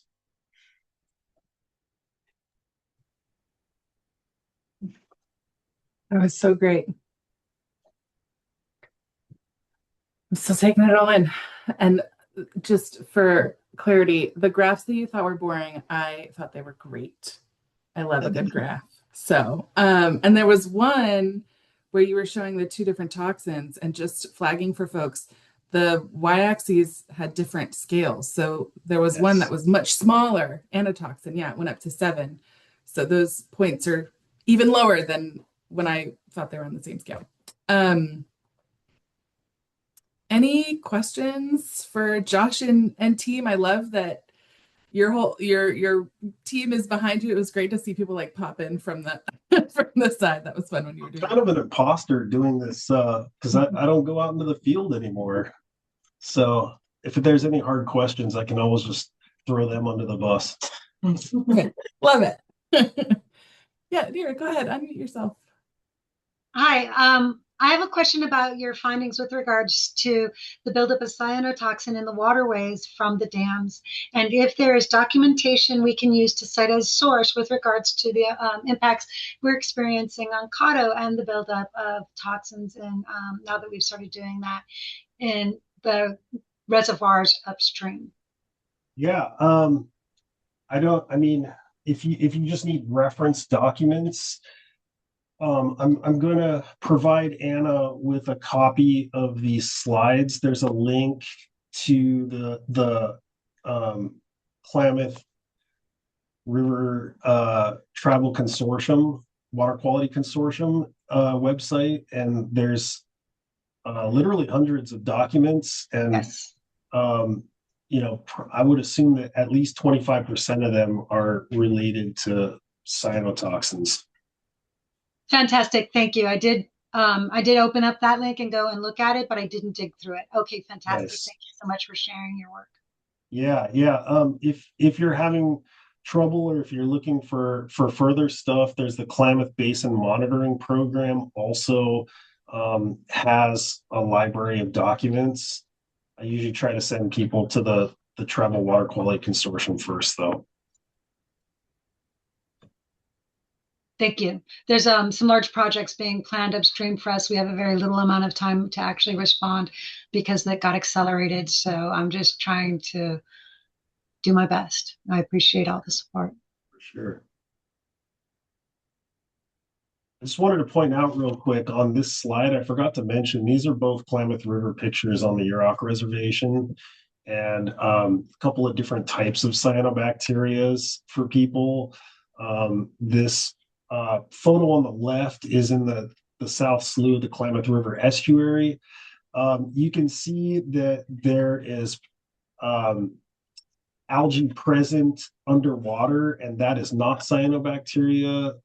That's I believe that was Cladophora, and a macrophyte, I think it was Potamogeton. But this scum that's all over the surface is an example of how cyanobacteria could be present. And then on this right photo, it looks like green paint kind of that's like spilling across the surface. This was like microcystis from the dams or from the reservoirs.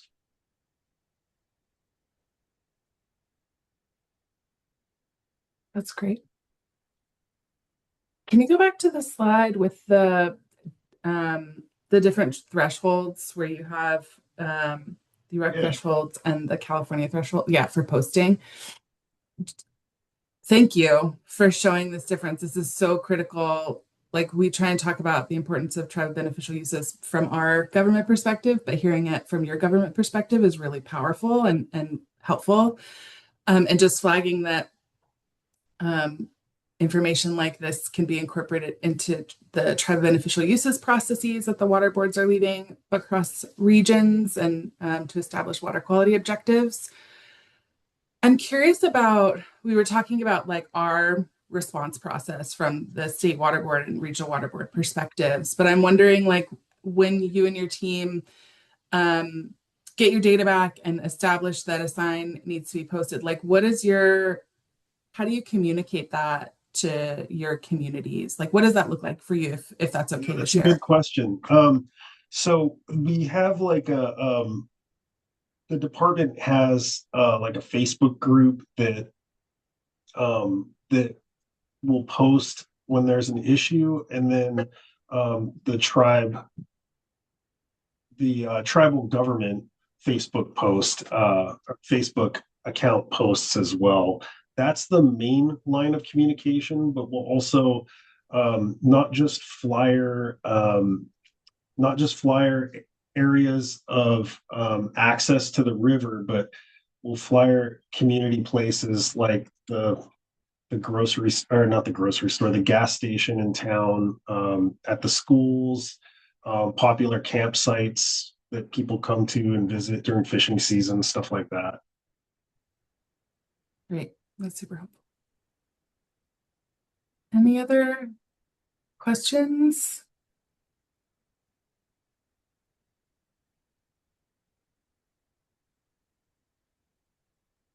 Okay. For tribes, tribal governments or tribal organizations that are wanting to, I like the way you framed how the environmental department like came to be after the fish kill. It wasn't established, like you've been doing the monitoring and you've been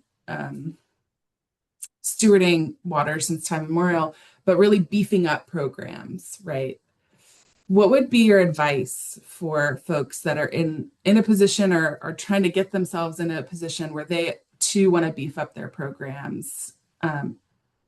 That's a great question. I don't know if I'm necessarily the most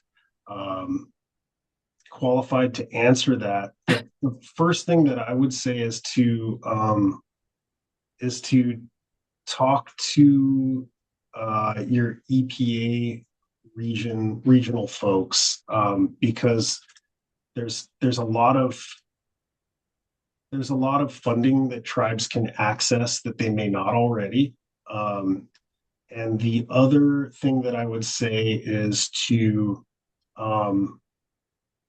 try to partner or form a relationship with neighboring tribes that have a similar water body of interest, because there's a separate pot of money that the EPA offers to tribal consortiums. And that's maybe I didn't convey that into the presentation as well as I had hoped, but that was 2002, after the fish kill, was when I think the consortium really tried to access funding so that we could get higher frequency lab results for nutrients and algae and such. Yeah, I did a hardcore put you on the spot there. So thanks for responding to that. Yeah. Go ahead. My question was back to the different types of algae and cyanos. So you mentioned nostoc. Do you mean ground level, like the surface nostoc you get on hard packed ground that breaks down and is a nitrogen source for regenerative properties, or were you specifically focusing on water? Do you mean like benthic versus planktonic? I mean like land versus water, because there are cyanos that are on land. Right. Yeah, I'm speaking about aquatic stuff. Okay. Just making sure, because I'd never heard of it being an issue on land, but just wanted to double check.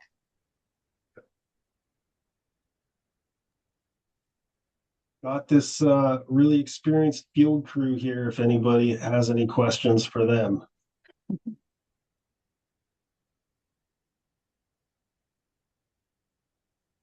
You've stunned everyone into silence.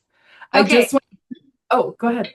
All right, field crew question. You talked about the two different types of sample gathering that you were doing. One of them was the one that you used to analyze what is coming downstream in the center of the river or water body versus what is directly impacting the community. Can you speak a little bit more towards that gathering technique? Let me see, was it the splitter? And where you get the equipment? What's that like? Want to talk about this? Like specifically for the grab sampling? Yeah, like talk about the different like sampling protocols and why. I can answer. Yeah. I have to get closer.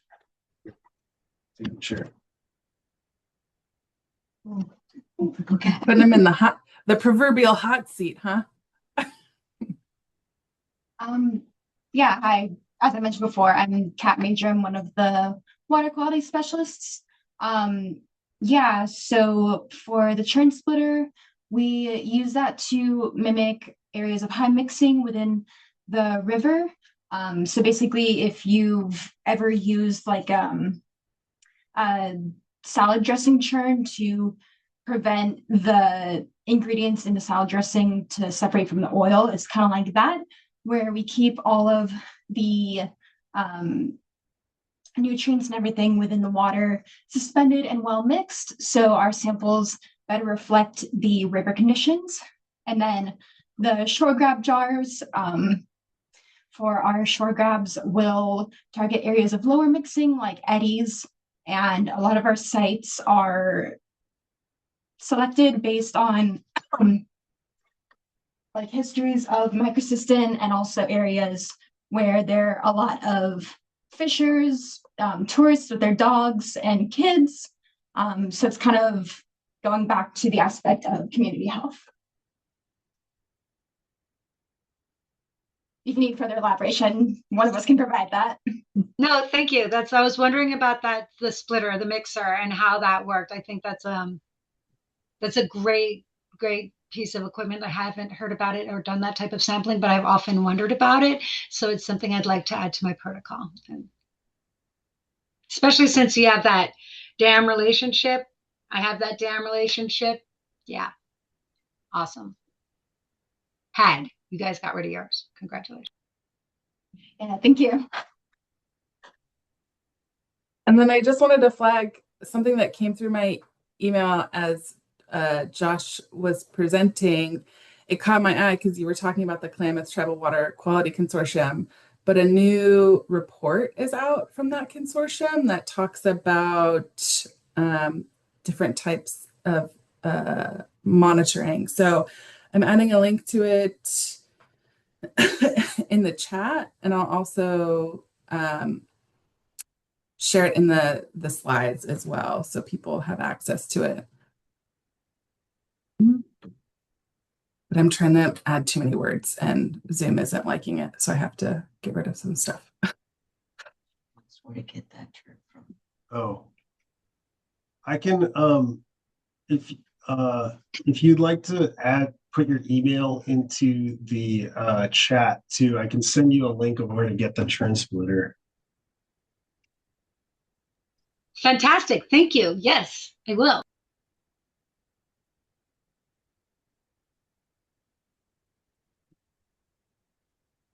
Any other questions for Josh and team?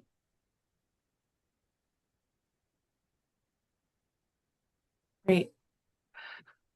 Well, thank you again for taking the time to share all this like detailed monitoring and data information, but also like the broader picture of and context for your tribe and you know, environmental justice and public health. All of that was really, really helpful and impactful. So round of applause again for Josh and team. Thanks so much. Yeah, and I'll it looks like we've got some another request to have information about the splitter from someone in the chat. Dig that up and send that to y'all. Cool. If it's a link that you're okay with us sharing publicly, we can also add it to the slide deck. Sure. Okay. Let me reshare.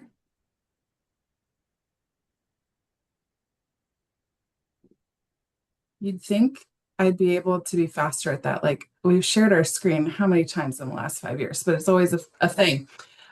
Before we close today, I just wanted to flag resources that you might be interested in thinking about what we heard today. I know we've talked a little bit about our portal, but this is the types of things that are available in our HABS portal, flagging that the advisory communication details that Carly was talking about before are also linked on this slide. And our sampling, collection, monitoring program details as well. We'll talk more about our satellite HAB map as a resource in the next time in the design, in the April course, as a tool to help kind of like inform where blooms might be happening and to guide or prioritize field assessments. There's a link to it here, but like I said, we'll do a full demo and things like that at a later training. For those that are interested in partnering with the water boards this year, I don't even know if the pre-holiday assessment blurb has gone out yet, but I made Carly and Marissa make this slide, so you know soon. So we have a pre-holiday assessment program where we partner with tribal governments and other organizations and entities to really crowdsource that monitoring before summer holidays at water bodies that we know folks go to. So this is the timeline for the pre-holiday assessments. If you're interested in partnering with us this year, please let us know. There's a link to the flyer on the slide and the webpage. How this looks totally depends on what your interests are. It could be you help us prioritize monitoring locations, or we send you like kits and things like that, and you do the monitoring yourself, and we talk about data sharing and things like that. So that's a resource that's coming up that folks might want to think about for this summer. And then for monitoring outside of that specific, those pre-holiday assessments, think longer term partnership or whatever partnership looks like for you. We talked about this last time, but we like to really reiterate it at every training. We're trying to evolve our program to be really true partners with tribal governments and tribal organizations moving forward. And so we want to know what that looks like for you. And our partner monitoring program can support, provide guidance on developing your monitoring strategies and like method selection and things like that based on the resources and capacity that you have. It could be sharing kits and resources to complement your monitoring processes, funding laboratory analyses, among other things. So this is another resource that folks might want to opt into at some point, and we would love to hear from you if that's the case. We're going to be talking about training in delightfully excruciating detail in the coming months. But if you just can't wait, just a refresher that we have our FHAB program wiki that has, standard operating procedures, sampling checklists, supply lists, data sheets, videos of training videos and things like that folks can opt into without talking to us. It's on the internet, so you can just check it out at your leisure. All right. This is our second course of 7. I can't count, and I'm not going to try. So we have one ready to go for March. Registration is open. As Marissa shared, we're going to really dive deeper into the public health coordination and communication that we do with Department of Public Health, Office of Environmental Health Hazards Assessment, Cal Fish and Wildlife, and the Water Board's drinking water program. So we'll go in much more detail about that next time. April, we'll be talking about monitoring design and introduction to data quality and management. So as you're getting ready to go in the field, as you're writing your grant proposals or claps or whatever things to think about or the things that we think about when we're trying to put that stuff together for us, that you can then plug and play for yourself. And also we'll be hearing from our colleague at the Surface Water Ambient Monitoring Program that processes our data in quality assurance program. And so she'll share some things to think about to make sure that as you're doing your monitoring, working with labs or wherever, things to keep in mind to make sure that the data you get back is of useful quality for your needs. May, the highly anticipated sample collection protocols of processing. And then at the end of the year, we'll talk about data analysis and interpretation and examples of mitigation research and case studies. I'm going to try and get the recording and the slides posted by next week. As I said at the beginning, I'm coming back from being out for a bit due to illness. So it might be a little bit later than that, but as soon as it's ready, it'll be in your inbox first. So we'll send a link to the slides and the recording to anyone who registered for these trainings and or attended. And then we'll also share broadly announcements that folks can share from like the CCHAB network email list, for example, and our Tribal Matters email list. So we'll shout it from the rooftops. Okay. Thanks for hanging in there. We're ending early today, which I don't think anyone's going to complain about that, right? Thank you so much for spending your morning with us. Thanks again for Josh and team for sharing about your awesome, robust program. It was so great to hear from you. Yeah, and I just want to say real quick, I forgot to say this again at the end. Thank you again, especially to the Karuk DNR. Just for partnership, but also for letting me use some of the slides too. Yeah, thanks, Karuk DNR. Hopefully you're in the crowd or get this recording. If folks have any questions about anything, feel free to contact myself or Marissa and Carly directly. And hopefully we'll see you at a future training. Have a good day, everyone. We'll see you next time. Thank you.